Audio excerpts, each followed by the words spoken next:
बिस्मिल्लाहिर्रहमानिर्रहीम अस्सलाम वालेकुम डियर स्टूडेंट्स। इस वीडियो में हम डिस्कस करेंगे 10th क्लास मैथमेटिक्स की जो बुक का बेटा उसका चैप्टर नंबर 2 की एक्सरसाइज 2.1 का बेटा जो लास्ट वाला क्वेश्चन है, क्वेश्चन नंबर 10, जिसमें हमें ये एक इक्वेशन दी हुई है, ये एक मसावात दी हुई है और कहता है क्या आपने करना है बेटा, show that the roots of the following equations are real. क्या बेटा, show that the root of the following equation are real. ये आपने साबित करना है कि इस इक्वेशन के रूट्स क्या आने चाहिए बेटा, रियल आने चाहिए, हकीकी आने चाहिए।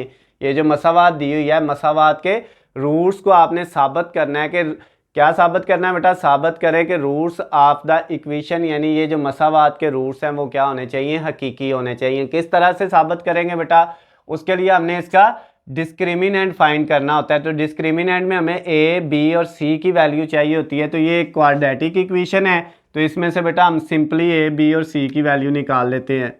ए की वैल्यू बेटा हमारे पास जो एक्स स्क्वायर के साथ वैल्यू है बी माइनस सी, ये ए की वैल्यू है।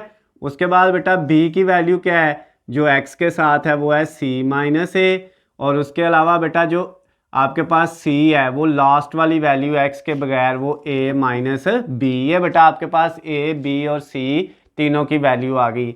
अब हमने क्या फाइंड करना था बेटा, डिस्क्रिमिनेंट इसका फाइंड करना है। और डिस्क्रिमिनेंट का फार्मूला होता है बी स्क्वायर माइनस 4ac। अब बेटा इसको हम फाइंड करेंगे। किस तरह से फाइंड करेंगे, जो इसका आंसर आए बेटा वो ग्रेटर देन जीरो होना चाहिए। क्या होना चाहिए, ग्रेटर देन जीरो होना चाहिए। अगर वो ग्रेटर देन जीरो होगा तो इसका मतलब ये इसके रूट्स जो हैं वो रियल है। तो अब बेटा निकालते हैं। सबसे पहले हमने इस b की वैल्यू पुट करनी है जो कि c माइनस ए है। ऊपर इसका क्या आ गया, स्केयर माइनस 4। ए की वैल्यू बेटा b माइनस सी है, उसको ऐसे लिख दिया। और c की वैल्यू जो है वो बेटा a माइनस बी है, उसको भी वैसे ही लिख दिया। अब ये देखें, यहाँ पे आपके पास ये c माइनस ए का जब आप स्केयर ओपन करेंगे तो ये आ जाएगा बेटा, ये असल में a माइनस बी का स्केयर का फार्मूला लगेगा। a इसमें c है, a square plus b square, ये b है, ये a, ये b, और माइनस 2a और b। ये बेटा इसका formula a square plus b square minus 2ab, a की जगह c और b की जगह a, फिर माइनस ये 4 को ऐसे लिखा बेटा। अब ये दोनों रकमें आपस में मल्टीप्लाई होंगी। पहले b इन दोनों से होगा, b a से होगा तो बेटा ab, फिर b माइनस बी से होगा तो माइनस बी का स्क्वायर, ये b दोनों से हो गया। अब माइनस सी को दोनों से करेंगे, फिर बेटा c को जब a से करोगे माइनस सी ए से होगा तो माइनस सी ए, और माइनस सी को माइनस बी से करोगे माइनस माइनस प्लस, सी को b से किया तो ये b और c आ गया। क्लियर हो गया बेटा। अब नेक्स्ट स्टेप में क्या होना है बेटा, ये आपके पास जो है चाहे ए स्केयर को पहले लिख लें चाहे सी स्केयर को लिख लें, इससे कोई फ़र्क नहीं पड़ता। तो हम ए स्केयर को पहले लिख लेंगे, फिर सी स्केयर को लिख लेंगे। उसके बाद माइनस 2ca इसको लिखा। उसके बाद बेटा ये माइनस इस 4 को अंदर मल्टीप्लाई किया, 4 को इससे करेंगे तो ए बी आ जाएगा 4ab, ये माइनस माइनस प्लस 4 इससे होगा तो बेटा 4b का स्केयर हो जाएगा।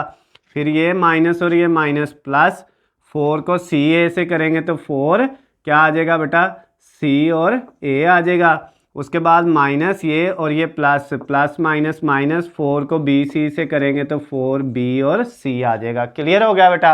अब ये देखें आपके पास ये वैल्यू जो है बेटा, ये क्या आ गया आपके पास, a स्क्वायर प्लस इसको आपने लिख लिया c स्क्वायर, और ये जो रकम है बेटा ये वाली आपके पास है, इसको आपने क्या लिखा यहाँ पे, प्लस 2। उसके बाद बेटा आपने क्या लिखा, प्लस 2, सॉरी इस रकम को बेटा इसकी बजाय आपने ये वाली रकम लिखी प्लस, और ये जो है बेटा स्केयर वाली, ये पहले दो स्केयर वाली लिखी और फिर अब ये स्केयर वाली लिखी, ये है 4b का स्केयर, और इसको उसके बाद लिख दिया माइनस 2ca। और भी बेटा वैल्यू है, ये भी ca है और ये भी ca है, नज़र आ रहा है बेटा। एक रकम ये है ca और एक रकम ये है, ये माइनस 2 है और ये प्लस 4 है। तो 2 में से 4 जाए, माइनस 2 में बेटा प्लस 4 करेंगे तो प्लस का 2ca बाजेगा इस रकम को, और इसको हमने क्या कर लिया, प्लस माइनस कर लिया। उसके बाद बेटा क्या बच गया, माइनस का 4ab, और उसके बाद बेटा ये हमने पहले लिख लिया इधर, और फिर बच गया माइनस का 4bc। क्लियर होगी बात बेटा। अब ये देखें, ये a स्क्वायर इसको लिखा बेटा आपने प्लस इसको सी स्क्वायर लिखा और प्लस ये वाली जो रकम है इसको बेटा हमने क्या लिख दिया -2b का होल स्क्वायर। अब बेटा ये स्क्वायर जब हम इसका लेंगे -2 का स्क्वायर लेंगे तो +4 आ जाएगा, b का लेंगे तो b स्क्वायर आ जाएगा। अब -2b क्यों लिखा है, 2b का भी लेते तो 4b स्क्वायर ही आना था, लेकिन साथ माइनस क्यों लिखा है ताकि हमारा फार्मूला बन जाए। ये बेटा इस रकम को हमने लिखा 2, इसके साथ a और c, इसको ऐसे लिख दिया, ये वाला बेटा 2 और साथ a और c। उसके बाद ये बेटा यहाँ पे लिखा +2, इसके साथ हमने एक रकम लिख दी a और एक रकम लिख दी -2b। अब इनको ज़रा मल्टीप्लाई करें, 2 को -2 से किया -4, साथ a और b लिख सकते हैं, बिल्कुल इसकी जगह ये लिख सकते हैं। और ये जो रकम है इसकी जगह हमने लिखा 2 और साथ बेटा एक हमने रकम क्या लिख दी c और एक लिख दी -2b। अब इनको भी मल्टीप्लाई करेंगे, 2 को -2 से करेंगे -4, साथ ये b और c ये दोनों वैसे ही आ जाएंगे। क्लियर बात बेटा, यहाँ तक हमने कर लिया। अब ये देखें आपके पास बेटा ये सारी वैल्यूज़ का एक फार्मूला बन गया। अगर हम इसको सारे को a स्क्वायर, इसको b स्क्वायर और इसको c स्क्वायर कहें तो a square plus b square plus c square और यहाँ पे +2ab +2 जो है ac और +2 और ये बेटा bc। तो ये फार्मूला कौन सा बन गया, ये बेटा हमारे पास फार्मूला होता है किसका, a square plus b square plus c square, या इस तरह लिख ले a plus b plus c का जो स्क्वायर होता है वो किसके इक्वल होता है 2a स्क्वायर, 2 नहीं लिखना बेटा, सबसे पहले a स्क्वायर फिर plus b square plus c square plus 2ab 2bc और 2ca, ये फार्मूला होता है बेटा। तो अब इनका यही फार्मूला यहाँ पे बन चुका है, तो फिर इनकी जगह हम क्या लिखेंगे बेटा, इन सब की जगह हम ये लिख देंगे a ये है, b ये है और c ये है।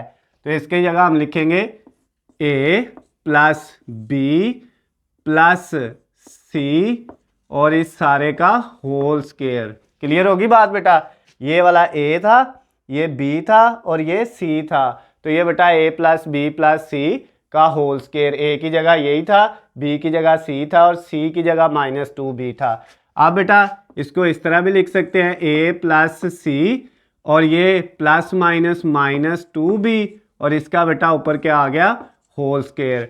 अब बेटा इसके अंदर कोई भी वैल्यू पुट कर लें ए बी सी की तो उसका स्क्वायर लेंगे तो आंसर कभी भी बेटा माइनस में नहीं आ सकता, आंसर कभी भी माइनस में नहीं आ सकता, क्योंकि अगर अंदर माइनस वाली रकम भी पुट करेंगे ना तो स्क्वायर ने माइनस को क्या कर देना होता है प्लस, तो ओवरऑल जब उसका स्क्वायर लेना है तो आंसर प्लस में ही आना है। इसका मतलब ये जो आंसर आया बेटा ये क्या है ग्रेटर देन 0 है। अगर ग्रेटर देन 0 आ जाए बेटा, माइनस में ना आ रहा हो आंसर, तो इसका मतलब क्या होता है जो रूट्स ऑफ द इक्वेशंस हैं वो क्या होते हैं बेटा, वो रियल होते हैं, रूट्स आर रियल।